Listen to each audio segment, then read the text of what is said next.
তোমাদের আইসিটি খাতা দেখা কিরকম হবে? তোমাদের আইসিটিতে শুধু টিক চিহ্ন রয়েছে এবং প্র্যাকটিক্যাল রয়েছে। এই প্র্যাকটিক্যাল খাতাটি পরীক্ষার শেষে জমা দিতে হবে। প্র্যাকটিক্যাল পরীক্ষা শেষে হবে। তোমাদের ব্যাচে অনেক জায়গায় পরীক্ষা বাতিল করে দেওয়া হয়েছে, যেমন চট্টগ্রামে আশপাশ এলাকা এবং অনেক জায়গায় পরীক্ষা বাতিল করে দেওয়া হয়েছে ভারী বৃষ্টি এবং বন্যার কারণে। তাদের এই পরীক্ষার ভিতরে অথবা পরীক্ষার পরে নেওয়া হবে।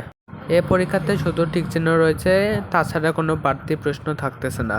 টিক চিহ্ন কোনো শিক্ষকের হাতে যায় না, টিক চিহ্ন মেশিন দিয়ে দেখায়। যেরকম উত্তর লিখবা ওই রকম তোমাদের নাম্বার দেওয়া হবে। এতে কোনো এক্সট্রা নাম্বার দেওয়া হবে না, কারণ এখানে কোনো স্যারের হাতে ছোঁয়া লাগতেছে না, পুরাটা মেশিন দিয়ে করা হচ্ছে এবং এতে মানবতা দেখানোর কোনো সুযোগ নাই।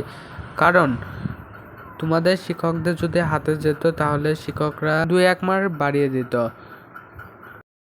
যদি কোনো শিক্ষার্থী ফেল করে যেত 2-1 মার্কের জন্য, তাহলে সেই শিক্ষকটা মানবতা দেখিয়ে 2-1 মার্ক বেশি দিয়ে তাকে পাশ করাতে পারতো, অথবা 2-1 মার্কের জন্য যদি A+ বেঁধে যায় তাহলে তাকে 2-1 মার্ক দিয়ে তাকে A+ পাওয়া দিতে পারতো। কিন্তু এখানে তো কোনো শিক্ষকের হাতে পড়তেছে না, তাহলে কিভাবে পাশ করা দেবে?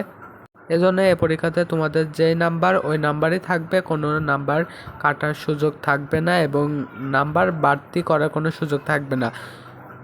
শিক্ষকরা অনেকবার অলসতা করে নাম্বার অনেক সময় কম দেয়, অনেক সময় ভালো করে দেখে নাই, কিন্তু এখানে তো শিক্ষকের কোনো হার থাকতেছে না। তার মানে এখানে তোমাদের যেটা নাম্বার প্রাপ্য ওই প্রাপ্য নাম্বারটাই তোমরা পাবা।